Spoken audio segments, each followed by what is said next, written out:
سورہ البقرہ آیت نمبر 168 اور 169، پارہ نمبر 2۔ اعوذ باللہ من الشیطان الرجیم،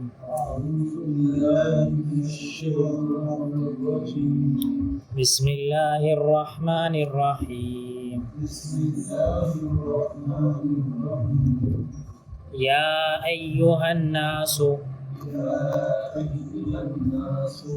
کلوا مما فی الارض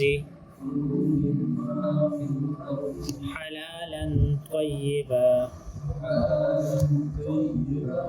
ولا تتبعوا خطوات الشیطان انہ لکم عدو مبین۔ انما یأمرکم بالسوء والفحشاء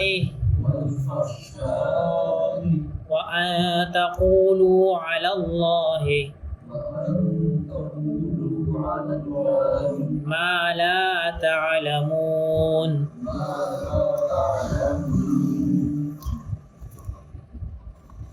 یا ایھا الناس، اور اے لوگو، کلو کھاؤ، مما اس میں سے، فی الارض جو زمین سے حاصل ہو، حلالا جو حلال ہو، طیبا جو پاکیزہ ہو، ولا تتبعوا اور اتباع نہ کرو، پیروی نہ کرو، خطوات الشیطان شیطان کی قدموں کی، یعنی شیطان کے نقش قدم کی پیروی نہ کرو۔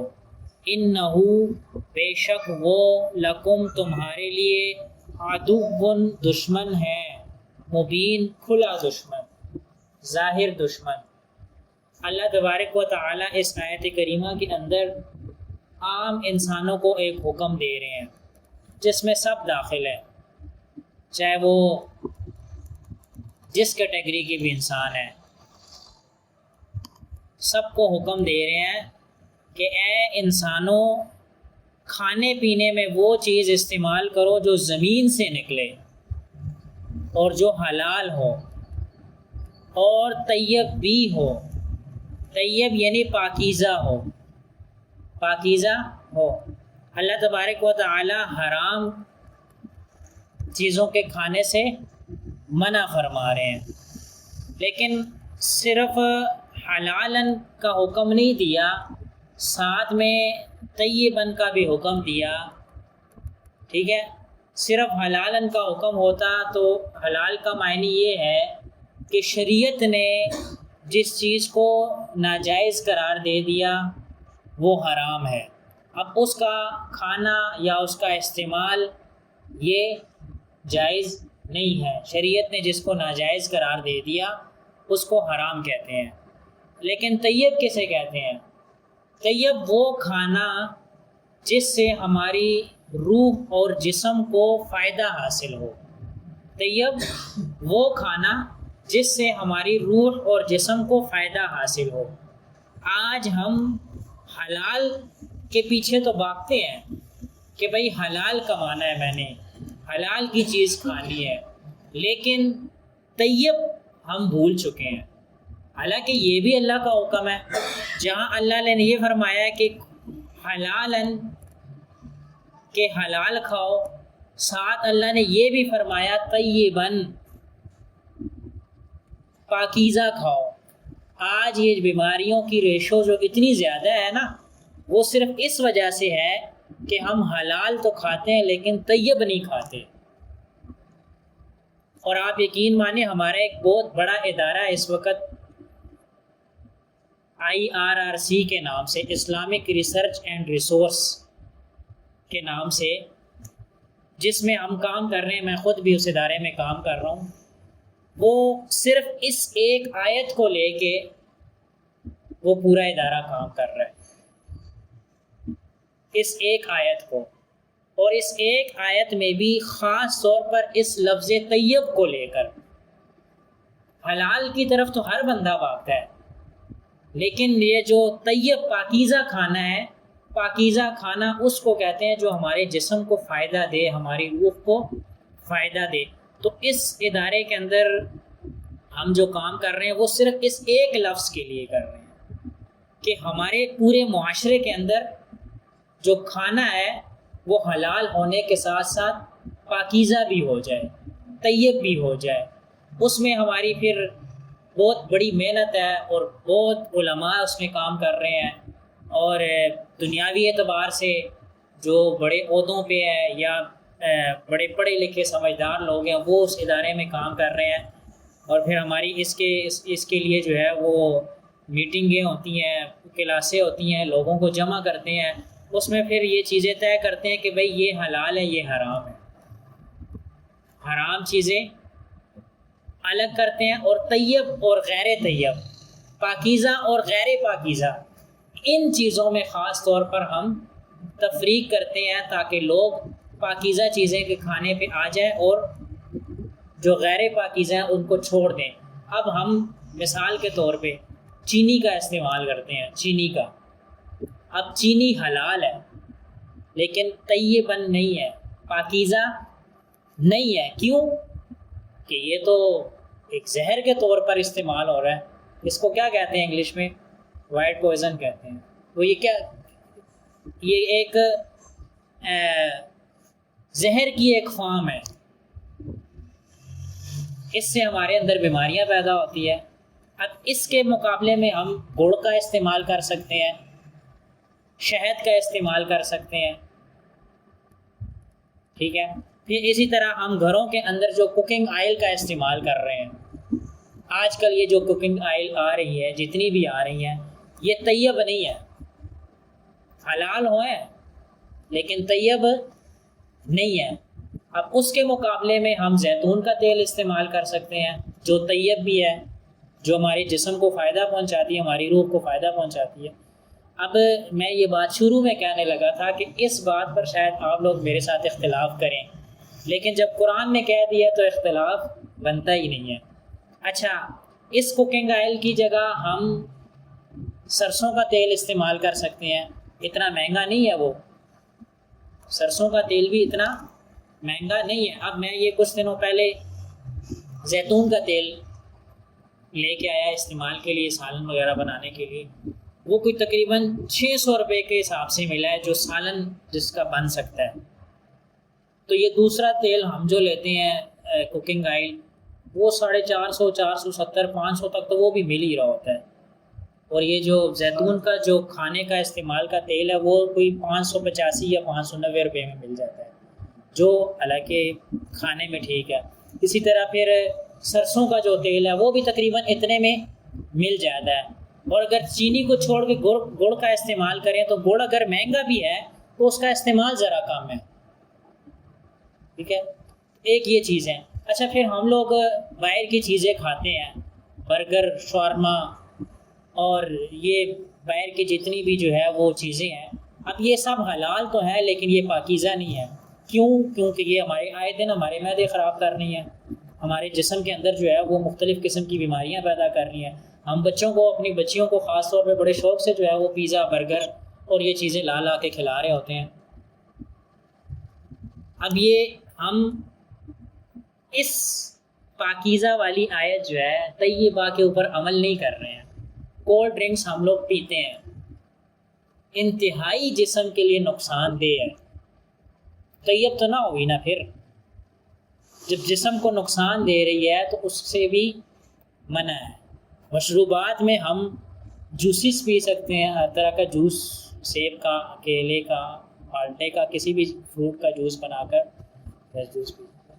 آج کل یہ جو شوگر کی بیماری پھیلی ہوئی ہے، پہلے زمانے میں شوگر تو نہیں تھی، بلڈ پریشر کا کوئی اتنا بڑا کوئی مسئلہ تو نہیں تھا، آج ہر بندے کو جو ہے وہ شوگر۔ اس وقت جو ہے وہ اگر ہم کسی جگہ 5 لوگوں کا مجمع لگا ہوا ہے تو اس میں 2 بندے ضرور شوگر والے ہوتے ہیں، 10 لوگوں کا مجمع لگا ہوا ہے تو اس میں 4-5 بندے ضرور جو ہے وہ شوگر کے مریض ہوتے ہیں، اور آئندہ جو ہے وہ اس کی ریشیو مزید بڑھتی جا رہی ہے، یہ بیماری مزید لوگوں کے اندر جو ہے وہ آتی جا رہی ہے۔ تو یہ اس کی مین وجہ کیا ہے کہ ہم پاکیزہ خوراک نہیں کھاتے۔ تو ہماری اس ادارے کے اندر جتنی بھی ہماری ورک شاپ ہوتی ہیں، ہماری جتنی بھی میٹنگز ہوتی ہیں، اس میں ہماری یہ کوشش ہوتی ہے کہ ہر بندہ اس چیز پہ آ جائے، پہلے خود اپنے گھر سے شروع کریں کہ بھائی میں نے پاکیزہ چیزیں کھانی ہیں۔ اچھا، زمین سے جو پیداوار نکلتی ہے، اللہ نے فرمایا نا یا ایھا الناس کلوا مما فی الارض، جو زمین سے نکلتی ہے وہ کھائیں۔ اب زمین سے جو چیزیں نکلتی ہے اس کو اگر ہم جو ہے وہ 90 ڈگری پر اور 80 ڈگری پر اس کو پکاتے رہیں تو پھر وہ پاکیزہ رہتی ہیں۔ اس کے بعد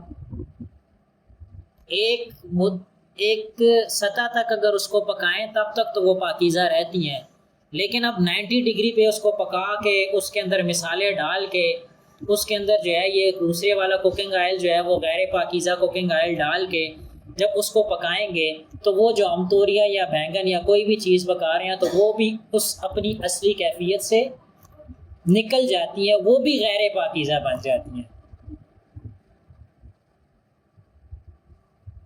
تو اس چیز کے لیے جو ہے ہمیں فکر مند ہونے کی ضرورت ہے کہ کھانے میں ہم حلال کے ساتھ ساتھ ہم پاکیزہ چیزوں کا بھی استعمال کریں۔ چینی کی جگہ گڑ، اب میں نے اپنے گھر کے اندر یہ چینی ختم کر دی ہے، گڑ کا استعمال کر رہا ہوں، بلکہ جب سیزن ہوتا ہے تو میں پوری بوری لا کے رکھ لیتا ہوں گڑ کی، ختم ہوتی ہے تو پھر لے آتے ہیں۔ کوئی طریقہ ایسا کر کے یار کوشش کرتے ہیں، جب سے اس چیز کی طرف دھیان گیا ہے تو یہ کوشش ہے، کبھی جو ہے وہ سرسوں کا تیل لے آئے، کبھی یہ دوسرا تیل لے آئے، آہستہ آہستہ کوشش ہے۔ آپ بھی اس چیز کا کریں گے نا انشاءاللہ۔ حلال چیزیں تو ہم ویسے بھی کھا رہے ہیں، لیکن حلال کے ساتھ ساتھ ہم نے اب پاکیزہ چیزیں کھانے کی کوشش کرنی ہے، طیب چیزیں کھانے کی جو ہمارے جسم کو صحت دے۔ دیکھیں آج اگر ہمارے جسم ہماری باڈی صحت مند رہے گی تو ہم دین کا کوئی کام کر سکیں گے، ہم اللہ کی کوئی عبادت کر سکیں گے، اور اگر ہم جسمانی اعتبار سے متاثر ہو جائیں، کسی بیماری کے ہاتھ لگ جائیں تو پھر تو ہم نہ اللہ کی عبادت کر سکتے ہیں، نہ دنیا کے کام کر سکتے ہیں، نہ اپنے بیوی بچوں کو سنبھال سکتے ہیں۔ تو حلالاً طیبہ میں نے ذرا تفصیل اسی لیے بیان کی کہ ہمارے اس کے اوپر بہت کام ہو رہا ہے اس وقت، اس ایک لفظ کے اوپر، اور الحمدللہ اس وقت تقریباً پورے پاکستان میں یہ ادارہ کام کر رہا ہے، اور اس کے اوپر کافی محنت ہو رہی ہے۔ وَلَا تَتَّبِعُوا خُطُوَاتِ الشَّيْطَانِ، بلکہ آپ حضرات میں سے کسی کو موقع ہو ہفتے یا اتوار والے دن تو وہ مجھ سے رابطہ کرے، میں ان کو وہاں کی کلاس بھی اٹینڈ کرواؤں گا۔ اسی اعتبار سے جو کلاس ہوگی وہ میں انشاءاللہ آپ کو اٹینڈ کرواؤں گا، تو بڑا فائدہ ہوتا ہے اس کا۔ إِنَّهُ لَكُمْ عَدُوٌّ مُّبِينٌ، شیطان کی پیروی سے منع کیا گیا ہے اس لیے کہ شیطان انسان کا دشمن ہے، اور شیطان ہی انسان کو حرام کے اوپر لگاتا ہے۔ شیطان کی یہ کوشش ہوتی ہے کہ یہ بندہ حرام کی طرف جائے۔ انما یأمرکم بالسوء والفحشاء، بے شک وہ حکم دیتا ہے تم کو بالسوء برائی کا، والفحشاء اور بے حیائی کا۔ شیطان ہی ہمیں ان چیزوں کی طرف لے کے آتا ہے۔ اب دیکھیں یہ قرآن کی اتنی بڑی واضح حکم ہے اور ہم اس سے ابھی تک بے خبر ہیں، ہمیں پتہ ہی نہیں ہے کہ حلال کے ساتھ اس چیز کا بھی ہونا ضروری ہے۔ تو یہ شیطان ہی ہمیں ان غلط چیزوں کی طرف لگاتا ہے، اور والفحشاء اور بے حیائی کی طرف لگاتا ہے۔ وَأَن تَقُولُوا عَلَى اللَّهِ، اور یہ کہ تم کہو اللہ پر ما لا تعلمون، کہ جو تم نہیں جانتے۔ شیطان انسان کو ایسے کام کرنے پر ورغلاتا ہے جن کا اللہ تعالیٰ نے ہمیں حکم نہیں دیا، یا اللہ نے جو ہمیں جو کام کرنے کے حکم دیے ہیں شیطان ہمیں ان چیزوں سے دور کرنے کی کوشش کرتا ہے، یعنی شیطان ہمیں نافرمانی کی طرف لگانے کی کوشش کرتا ہے۔ تو اللہ تعالیٰ نے فرمایا کہ کسی بھی معاملے میں شیطان کی پیروی نہیں کرنی بلکہ رحمان کی پیروی کرنی۔ اللہ تبارک و تعالیٰ ہمیں اس پر عمل کرنے کی توفیق عطا فرمائے۔ سبحان ربک رب العزت عما یصفون وسلام علی المرسلین آمین برحمتک یا ارحم۔